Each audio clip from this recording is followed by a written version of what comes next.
Andrew. Joey.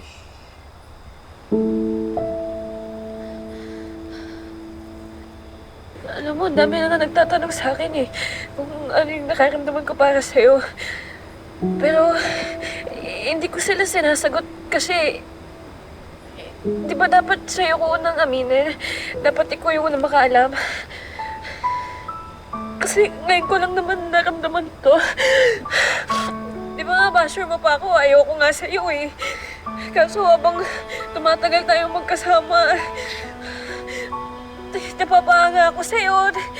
Ang galing mo sa lahat ng ginagawa mo eh. Grabe yung paninindigan mo. Tapos tinutulungan mo ako, tinutulungan mo yung pamilya ko. Pinipigilan ko naman na magustuhan kita eh, pero hindi ko alam eh. Joey.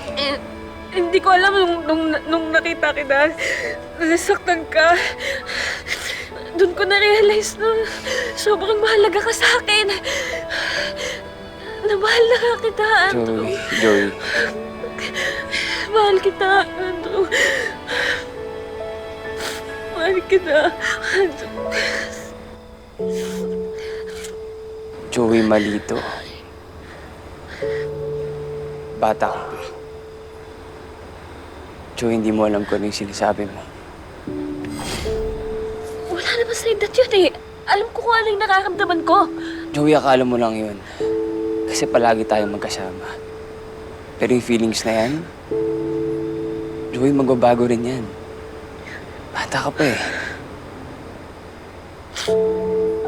Naku, mas tanggap ko pa na i-reject mo ako eh. Pero invalidate mo yung nararamdaman ko. Baka lit-lit ang tingin mo sa akin, Andrew.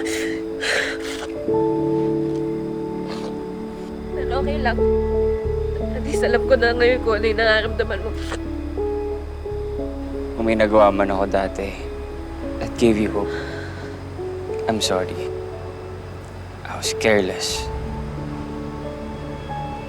Ito, napakasa kita, I'm sorry, Joey. Kung galit ka sa akin, tatanggapin ko. But please, Joey, makinig ka sa akin. Tigilan mo na si Jinho.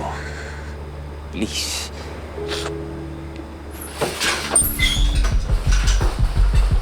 Sira ulo ka pala eh! Peter!